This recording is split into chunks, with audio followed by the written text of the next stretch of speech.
necessariamente trata das ideias, das atitudes, das ações e propicia o entrelaçamento da vida de uma pessoa com a sua época e com a interpretação dos fatos e das coisas. Então, é parte de construção de um trabalho de vida. Sinto-me profundamente feliz por haver participado dessas buscas naqueles dias já longínquos da minha e da sua juventude. Esse livro, por certo, será um documentário. Principalmente, eu diria que a cereja em cima do bolo da obra é os bastidores do espiritismo. E ele narra acontecimentos que se deram nos porões do espiritismo e que trazem profunda relevância e até para a nossa compreensão do espiritismo, ou pelo menos daquilo que deveria ser o espiritismo. Dando-nos uma linha a ser seguida quando queremos conhecer o movimento espírita verdadeiramente.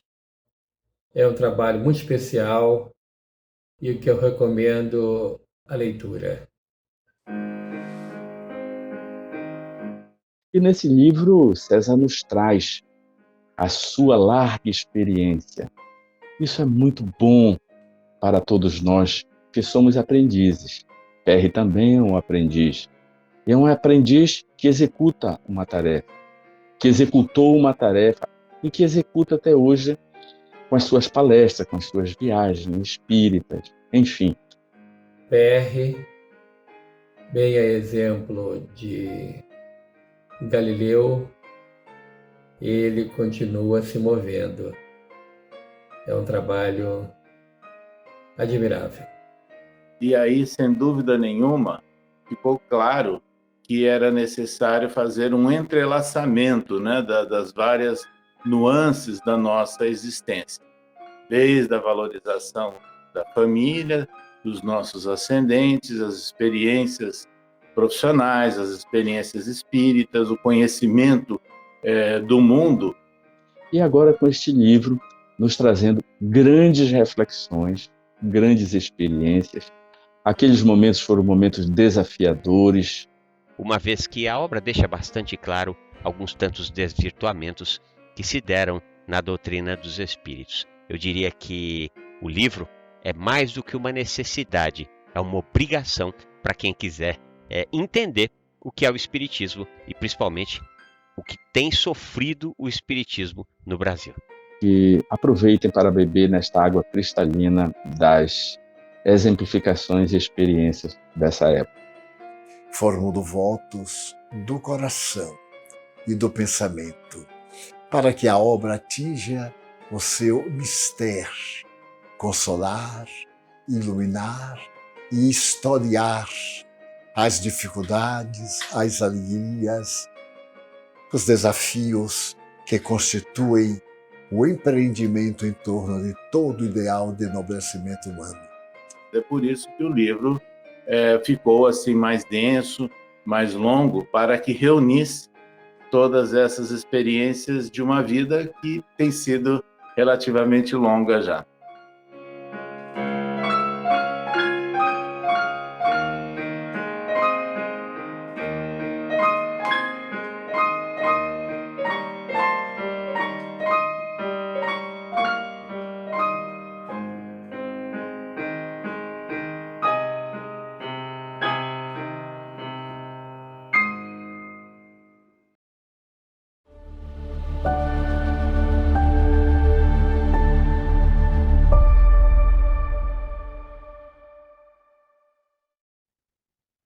Bem, meus queridos amigos e irmãos, muito boa noite.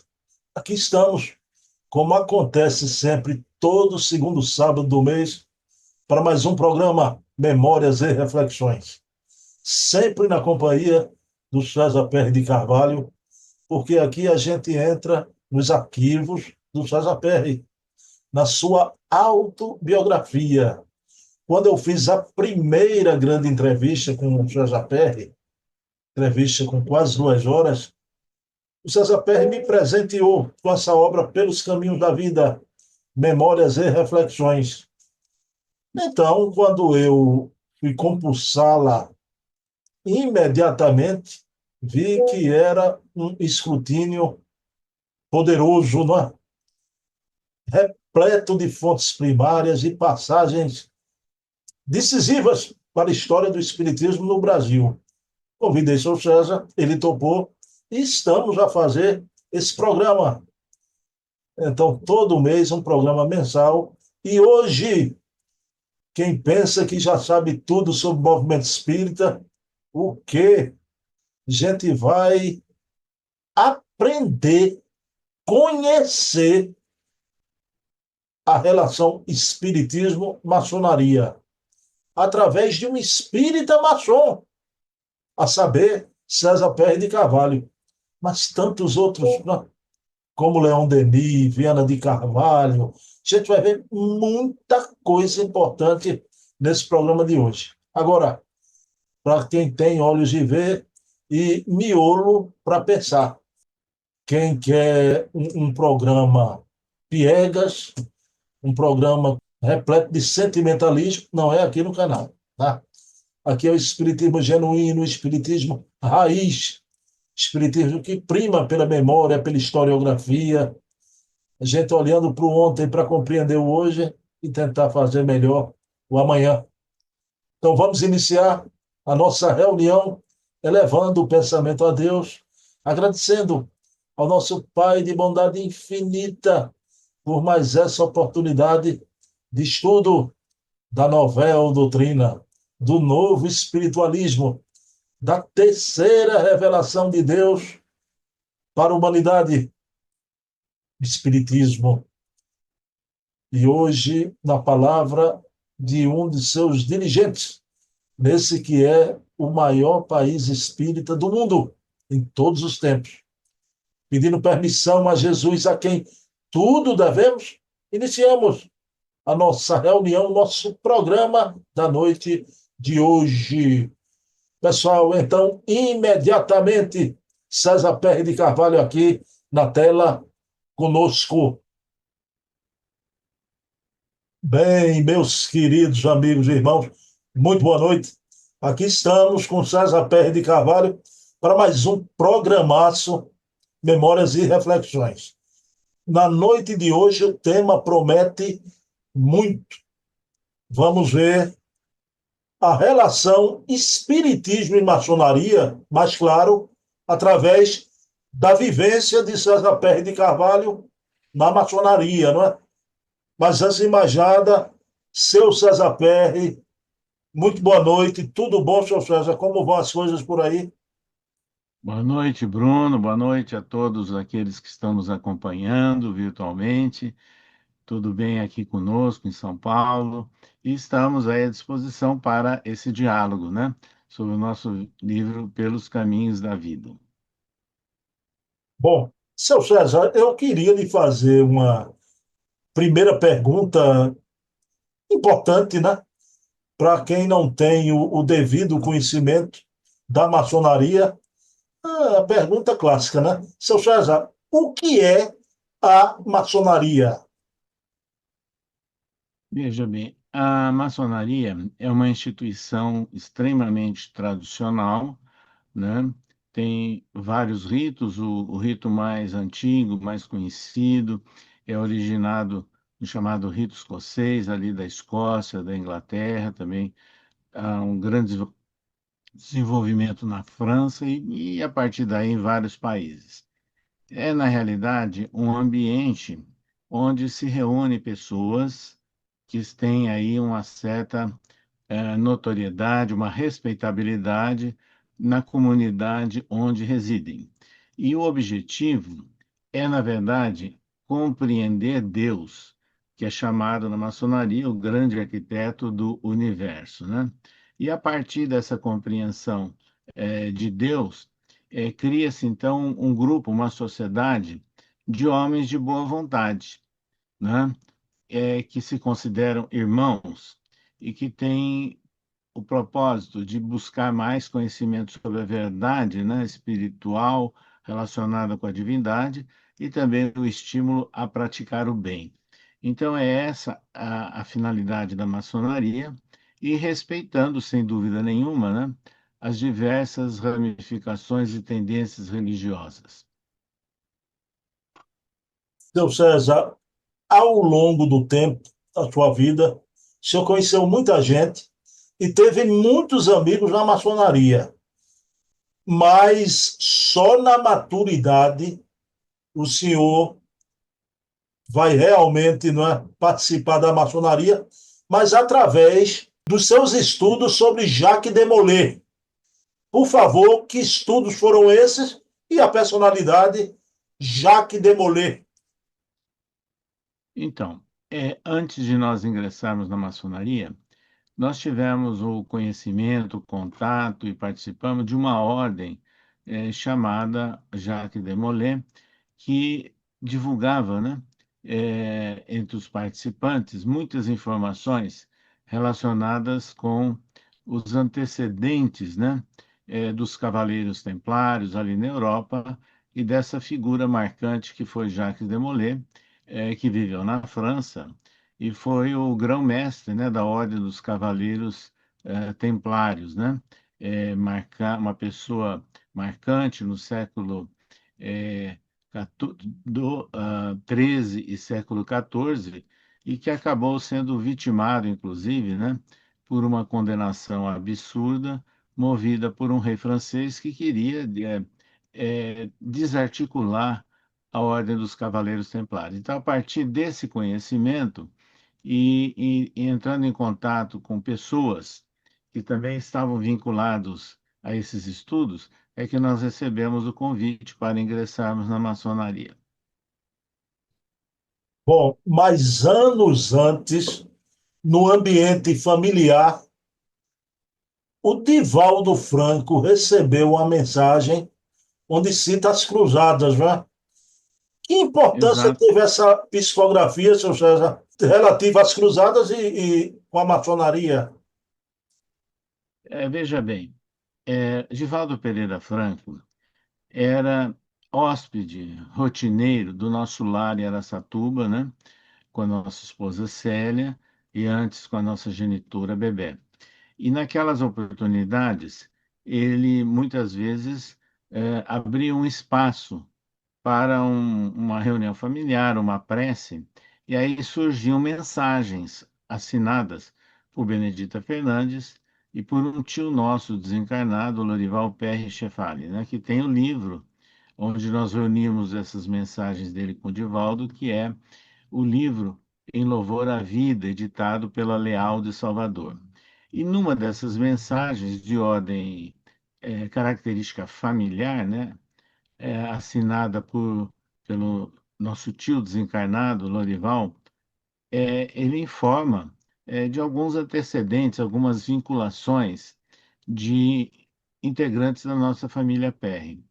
E uma delas foi essa participação de alguns no movimento das Cruzadas, né?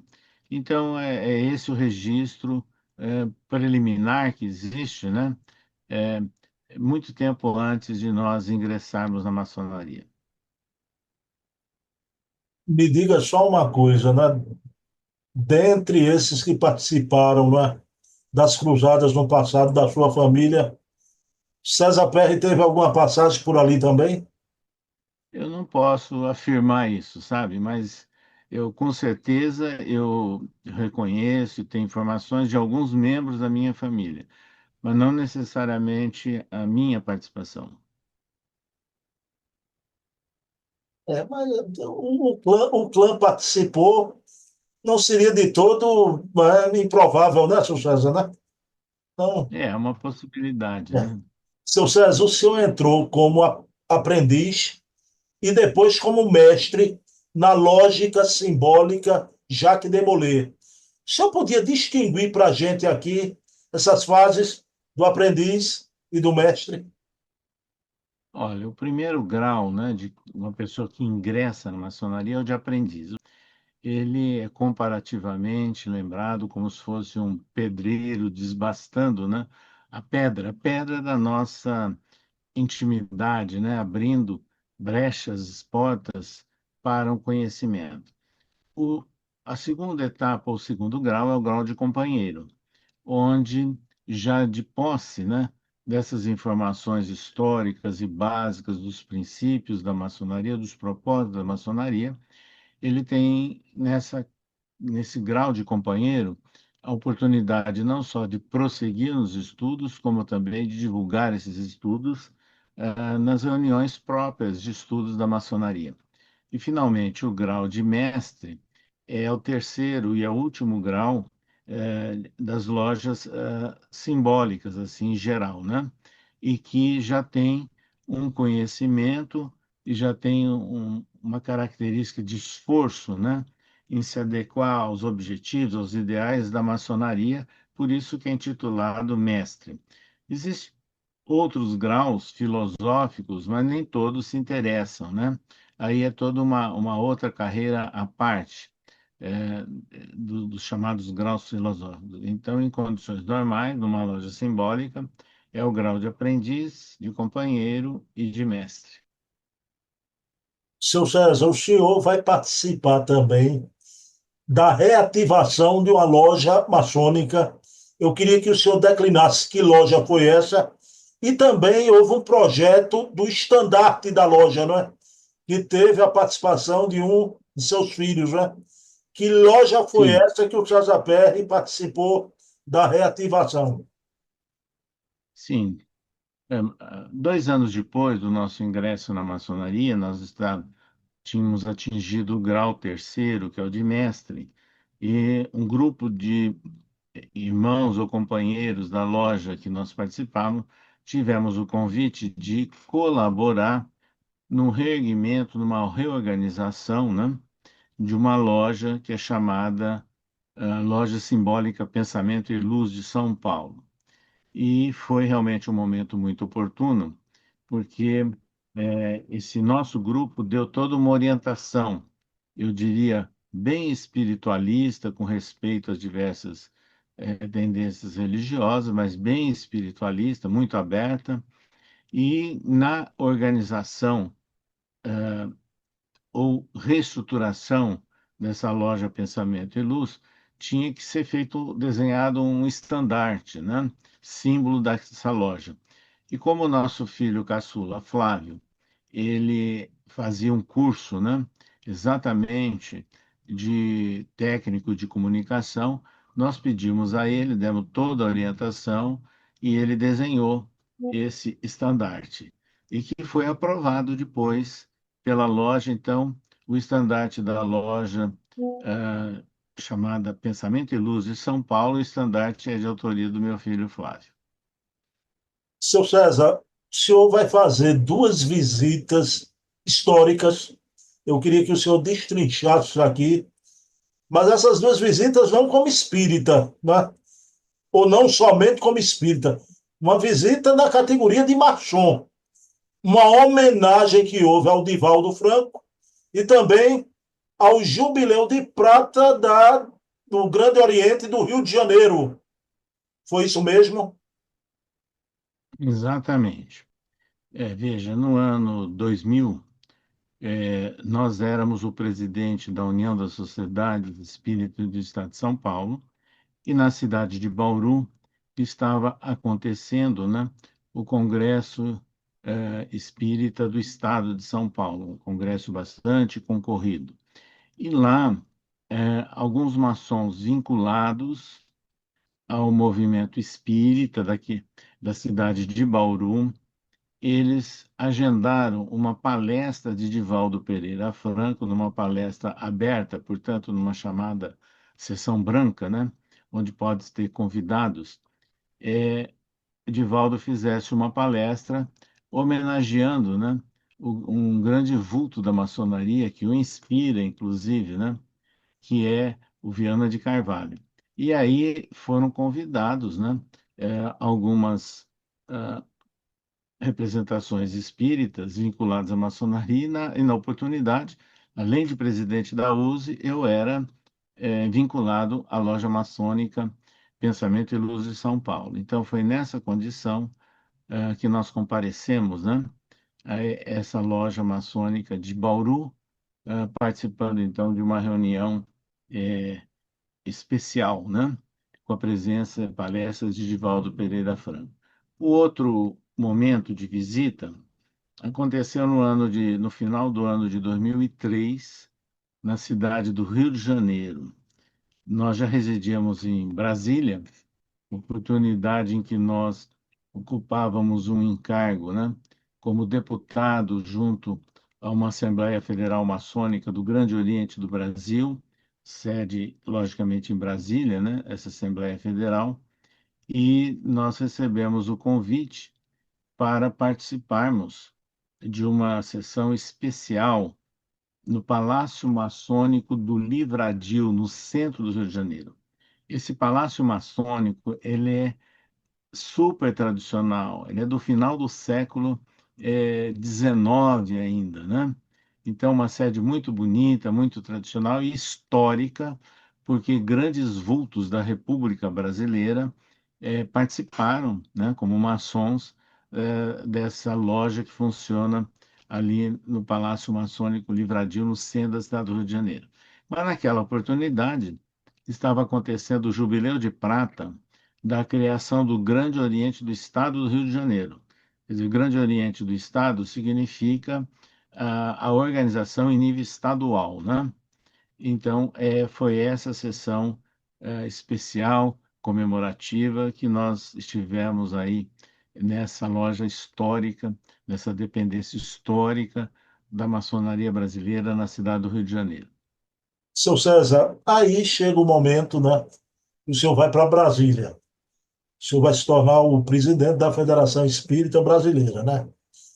Me diga uma coisa, houve um desligamento, uma interrupção, o senhor deixou de fazer parte dos estudos? Sim, quando nós nos mudamos para a capital federal, Brasília, em seguida a nossa aposentadoria na Universidade Estadual Paulista, em São Paulo, e tendo convites de ação de trabalho, né, instituições de ensino superior em Brasília e no próprio Ministério da Educação, nós fomos eleitos pela nossa loja maçônica de São Paulo como deputado representando a loja junto a uma assembleia federal, né, que reúne representantes de várias lojas maçônicas do Brasil. Então, é a chamada Assembleia Federal Legislativa do Grande Oriente do Brasil, com sede em Brasília. Então, nós tínhamos esse encargo de representar a nossa loja de origem, de São Paulo, e todas as vezes que era possível, também nós estávamos participando das reuniões rotineiras de estudos nessa nossa loja de São Paulo. E isso nós mantivemos, esse nosso compromisso, até o momento em que, já como diretor da FEB e também diretor do Conselho Espírita Internacional, sempre com apoio na indicação do Nestor João Mazzotti, nós começamos a fazer muitas viagens, não só pelo Brasil, todos os estados do Brasil, como muitas viagens internacionais. E aí nós chegamos à conclusão que era hora de nós nos desligarmos da maçonaria, porque estava faltando tempo para que a gente participasse de reuniões rotineiras. E isso não é adequado, nós não consideramos adequado. Então, nós conversamos, né, com a direção da nossa loja maçônica original de São Paulo e pedimos, né, o nosso desligamento, que foi aceito, e recebemos até um diploma de reconhecimento da loja maçônica Pensamento e Luz, agradecendo, né, os nossos serviços prestados e a nossa participação naquela loja. O senhor é autor de uma obra traçando esses momentos da sua passagem pela maçonaria, ou da maçonaria no Brasil. Que obra é essa, seu César? A obra Bruno e amigos, é essa daqui. Ela é intitulada, né, Brasil, além da descoberta, Brasil 500 anos. Essa obra nós lançamos por ocasião das comemorações dos 500 anos da descoberta do Brasil. E foi editado pela editora M, né, lançado num evento da USE, na sede da USE em São Paulo. E por que que nós elaboramos essa obra? Porque, além dos conhecimentos típicos da história brasileira, nós acrescentamos os conhecimentos que nós adquirimos no ambiente maçônico sobre a Ordem dos Cavaleiros Templários, a sua sucessora, vamos assim dizer, a Ordem de Cristo em Portugal, e todo o esforço e o conhecimento que as duas ordens tinham e que favoreceram, além dos tesouros, né, vamos assim dizer, econômico-financeiros da Ordem de Cristo em Portugal, as grandes descobertas. Então, por exemplo, o infante Dom Henrique era grão-mestre da Ordem de Cristo. Então, ele era príncipe e grão-mestre dessa Ordem dos Cavaleiros, né, da Ordem de Cristo. Vários líderes e até alguns navegadores também eram participantes. Então, nós reunimos tudo isso, que foi exatamente porque chamado achamento do Brasil, né, com a esquadra do almirante Pedro Álvares Cabral, que era ligada à Ordem de Cristo também, ele fez essa viagem oficial, né, designado pelo governo português de Dom Manuel, mas o financiamento era da Ordem de Cristo, né? E muitos conhecimentos ali de navegação. E aí tem um detalhe, é interessante que quando ele chega às terras aqui que veio a ser o Brasil, né? O que que ele fez? Ele hasteou, fincou uma bandeira. A bandeira que ele fincou não foi a bandeira do Reino de Portugal, foi a bandeira da Ordem de Cristo. Então, isso é importante, né, a gente citar. E nesse livro, né, o meu filho Flávio, que eu já falei que na época estava envolvido com o curso de comunicação, né, e muita facilidade de desenho, de criatividade, ele ilustrou esse livro. Aquela figura que nós mostramos, essa outra aqui mostrando aqui os cavaleiros do mar, né, vamos assim dizer. Então, isso é muito significativo, porque foi graças a esse conhecimento adquirido na história, na maçonaria e no espiritismo que nós elaboramos esse livro, Além da Descoberta, Brasil 500 anos, que se encontra disponível, né, não só na editora M, como também na internet. Seu César, por conta dessa atividade toda na maçonaria, né? O senhor retrata nas suas memórias já que o senhor conviveu junto ao Parlamento Federal. E uma coisa que eu achei interessante, eu queria saber como é que foi isso. O senhor afirma que ampliou a sua visão política. Que ampliação foi essa, César Perry de Carvalho? Veja bem, nessa Assembleia Federal, né, do Grande Oriente do Brasil, localizado em Brasília, sua sede, as representações eram de lojas, mas também nós tínhamos ali grandes expressões tradicionais da maçonaria, vinculados a vários graus, né, inclusive os chamados graus filosóficos, e várias dessas pessoas representando o chamado Grande Oriente de Estados também, né?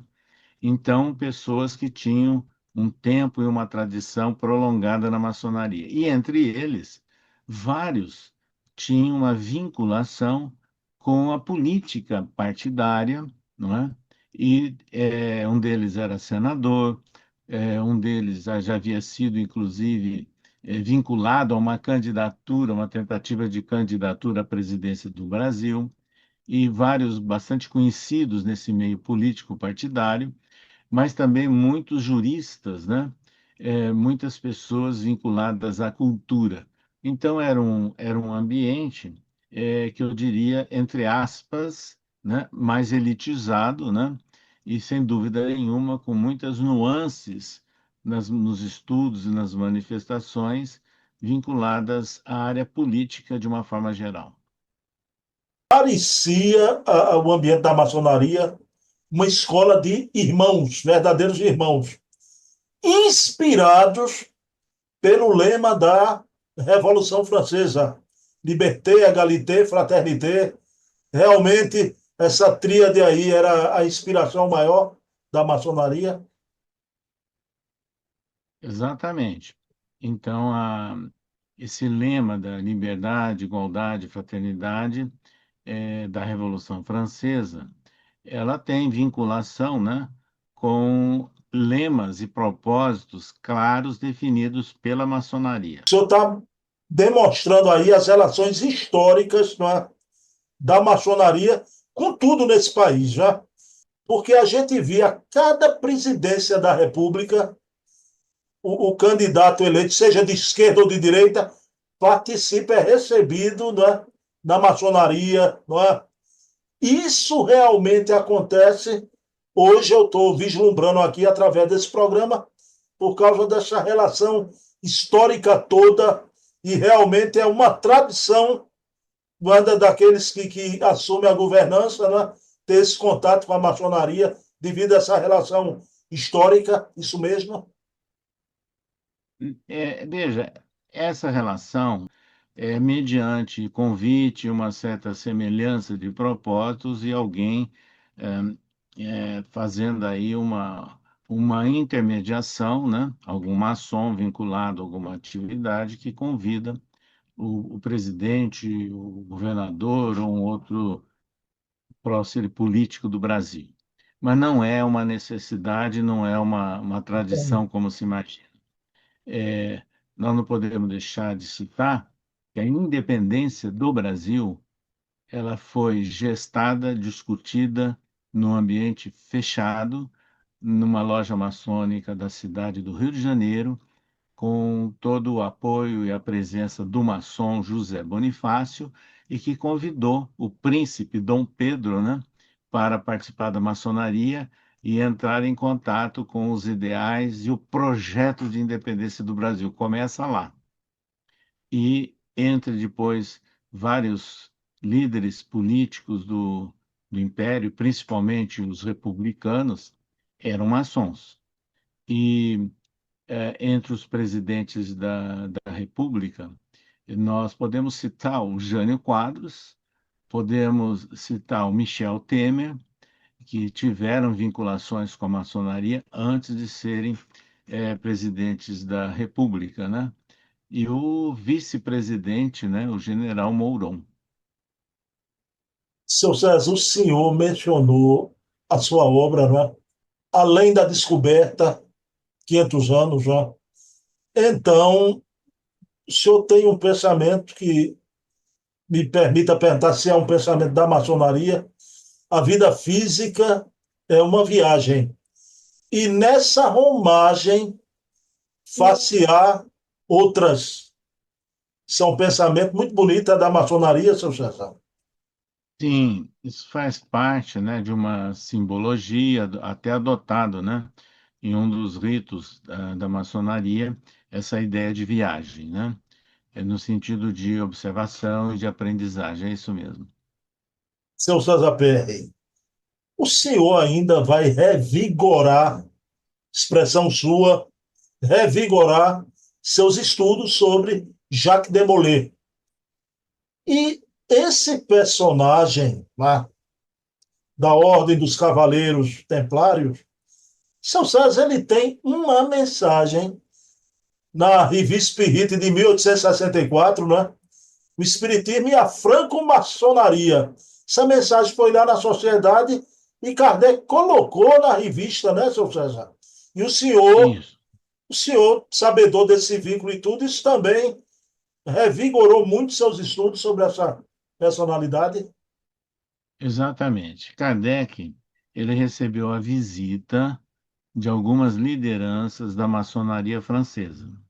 E naquela oportunidade, na Sociedade Parisiense de Estudos Espíritas, houve uma manifestação daquele líder, né, Jacques de Molay, que foi, na verdade, grão-mestre da Ordem dos Cavaleiros Templários, lá na França, na passagem do século XIII para o século XIV, e que é um líder muito lembrado, né?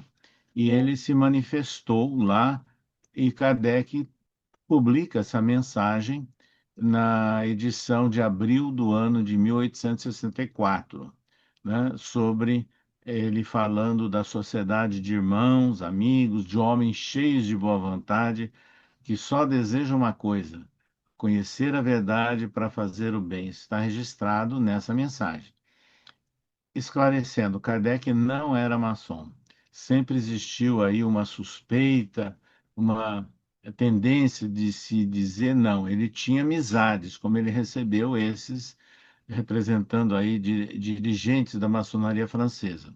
Mas Eduardo Carvalho Monteiro, um grande amigo nosso de São Paulo, vinculado à história e pesquisa da história do Espiritismo, autor de vários livros, e era maçom. E ele escreveu livros relacionando espiritismo e maçonaria belíssimos e disponíveis na internet, né, até os nossos dias. E ele fez um estudo aprofundado, inclusive em viagens à França. Numa delas, nós nos encontramos com Eduardo Carvalho Monteiro em Paris, e aí ele comprovou que não há nenhum registro, nenhuma informação, nenhuma passagem de Kardec em templos maçônicos. Então, Kardec não era maçom. E Eduardo Carvalho Monteiro, uma informação atual, ele criou o Centro de Estudos e Pesquisas do Espiritismo em São Paulo, que nós colaboramos e que hoje tem o nome dele, Centro de Cultura, Estudos e Pesquisa do Espiritismo, Eduardo Carvalho Monteiro. O popularmente chamado CCDPE. CCDPE. Exatamente. Seu César, em muitos momentos da maçonaria o senhor participou com o Wilson Garcia e o Eduardo Carvalho Monteiro, né? Esse Sim. livro Espiritismo e a Maçonaria, que ele disse que Kardec não era maçom. Mas deixa eu lhe perguntar uma coisa. A gente sabe que Kardec tinha muito contato ali com as escolas dos magneticistas, né, franceses, mas um contato, pelo menos, era bem possível. Não ele ter se tornado maçom, mas um contato com aquelas lojas maçônicas, não. Ele recebeu a visita de dirigentes e lideranças da maçonaria na Sociedade Parisiense de Estudos Espírita pelo fato dos livros dele, né, terem se tornado muito conhecidos. Né? Na época, ele tinha lançado o Livro dos Espíritos e o Livro dos Médiuns. O livro Evangelho segundo o Espiritismo foi lançado logo após essa visita. Então, ele já e editava a Revista Espírita, muitos contatos, né? Muitas correspondências, e é lógico que isso chegou à mão de maçons. Daí o interesse deles em conhecerem Kardec. Seu César, a gente está se aproximando do final do nosso programa de hoje. Eu queria, não de uma vez, um por um, três figuras que o senhor tem respeito e admiração, não é? O Eduardo Carvalho Monteiro tem a obra Espiritismo e a Maçonaria, e tem também essa obra Leon Denis e a Maçonaria. Ah, eu queria lhe perguntar, não é, que relação foi essa? O Leon Denis realmente, Kardec não, mas o Leon Denis foi maçom. Que relação foi essa do Leon Denis com a maçonaria? Exatamente.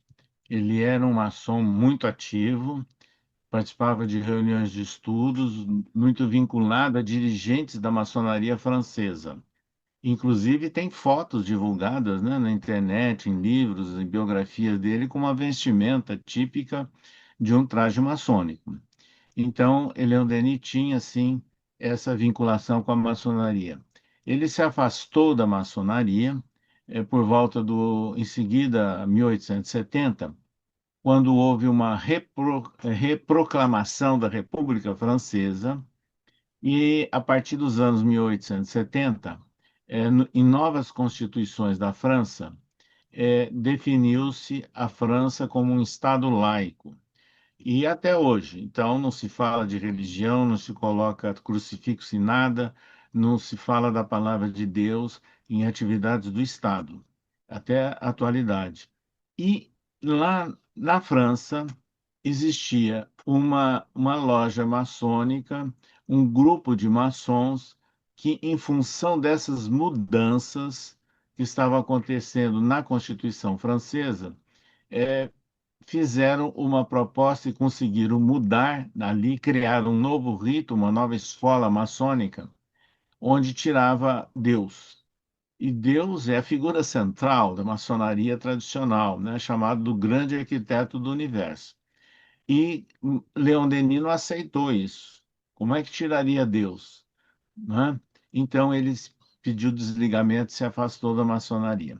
Mas ele era tão vinculado que um candidato a senador, representando principalmente a maçonaria francesa, quis colocar Leon Denis como suplente de senador, enquanto ainda ele era maçom, e já tinha uma proeminência espírita enorme em toda a França. Mas Leon Denis não aceitou. E o amigo dele, maçom, foi eleito senador. Quer dizer, ele abriu mão de ser eleito suplente de senador na França, porque ele preferia manter as atividades dele na base, né? Tanto dos centros espíritas, dos grupos espíritas, como de lojas maçônicas. Seu César, outra personalidade, né, que foi maçom, o Viana de Carvalho. Há uma biografia excelente do Luciano Clay, O Tribuno de Icó. Há um capítulo, O Maçom. Seu César, ele se tornou maçom no Rio Grande do Sul, só que eu queria perguntar ao senhor a sua vivência também, eu achei isso extraordinário. Algumas cidades não havia centro espírita. O Viana aproveitava e divulgava a doutrina espírita em suas palestras nas lojas maçônicas, né? Quer dizer, a maçonaria fraternalmente abria essa possibilidade, seu César? Sim, é, ele era militar, né? O Viana de Carvalho seguia a carreira militar, e em função disso, mais ou menos cada 3 anos, ele era designado, mudava de cidade, né? Em função dos compromissos dele junto ao Exército Brasileiro. E aí ele teve a oportunidade de ir ao interior de vários estados, vivendo no interior ou junto à região militar, vamos assim dizer, de um estado. E aí ele procurava eh, fortalecer o movimento espírita, e quando não tinha centro, ele sendo maçom, dentro da maçonaria, ele fazia lá também uma certa vinculação das informações, dos conhecimentos espírita dentro de loja maçônica. Ele fez isso. Nós não podemos esquecer, inclusive, que na chamada Caravana da Fraternidade, liderada por Leopoldo Machado, no ano de 1950, em alguns locais de visita pelo Brasil, eles tiveram o apoio de maçons e de lojas maçônicas também. Seu César, e agora a última personalidade, confesso ao senhor, foi uma grande surpresa para mim. O Leão Denis eu sabia, o Viana de Carvalho eu sabia, mas, seu César Perry, eu queria que o senhor trouxesse aqui essa relação de Benedita Fernandes com a maçonaria. Sim, Benedita Fernandes, ela fundou em Araçatuba, na região noroeste do estado de São Paulo, né? Em março do ano de 1962, a Associação das Senhoras Cristãs, no estatuto definindo, inclusive, como uma instituição espírita. Foi a primeira instituição assistencial espírita, não só na cidade de Araçatuba, mas em toda aquela região noroeste do estado de São Paulo. Mas o trabalho dela era muito dinâmico, crescia, ela se dedicação completa, e ela começou a ser reconhecida, inicialmente pelos espíritas, que eram poucos na cidade de Araçatuba, pela população, que reconhecia o bem que ela fazia ao próximo, pelas autoridades municipais, e aí surge a maçonaria. Havia em Araçatuba, existe até hoje, uma loja tradicional, loja maçônica Tupi. E lá, um dos presidentes, chamado de Venerável, era Jaime de Oliveira, um médico e que se tornou muito amigo de Benedita Fernandes e grande colaborador das obras dele, e ele levou o apoio da maçonaria, da Loja Maçônica Tupi, às obras de Benedita Fernandes. Então, é essa vinculação que houve dela sendo beneficiária, né, do apoio da Loja Maçônica Tupi de Araçatuba. Seu César, então, a última pergunta, né? Embora o senhor já explorou um pouquinho na resposta sobre o Viana de Carvalho, a maçonaria tem essa relação fraternal com todas as religiões, seu César Perry. Sim, inclusive é recomendável, né, que no ambiente de loja maçônica não se faça divulgação nem proselitismo de religião, respeitando a todas e principalmente pelo traço comum, que é o respeito a Deus, o nosso Pai Criador. Bom, pessoal, então, estamos encerrando esse programa. Para mim, um programa histórico, um programa importantíssimo, né? Aqui tem um extrato da memória do Espiritismo, do movimento espírita no Brasil, e essa relação maçonaria, espiritismo, espiritismo, maçonaria, né? Histórica. Seu César, muito obrigado e eu peço ao senhor para fazer a prece final. Sem dúvida. Então, nós vamos agora convidando a todos os internautas que nos acompanham para elevarmos os nossos pensamentos à espiritualidade superior, rogando as bênçãos de Jesus e seus emissários sobre a Casa dos Humildes e ao grupo vinculado, né, ao Bruno Tavares, em Recife, às nossas instituições em que colaboramos e também aos nossos lares, que possamos ser depositários da bênção, do estímulo à paz e ao equilíbrio onde nós estivermos. E em nome de Jesus e seus emissários, que somos gratos às bênçãos recebidas em nossas vidas e nesses instantes, e encerramos esse nosso encontro virtual. Bem, meus queridos irmãos, então encerramos mais um programaço. Mês que vem estaremos aqui com César Perry para mais um Memórias e Reflexões. Dedico esse programa à minha mãe Eva, que hoje habita a vida espiritual. Tudo de bom, até para o mês. Obrigado.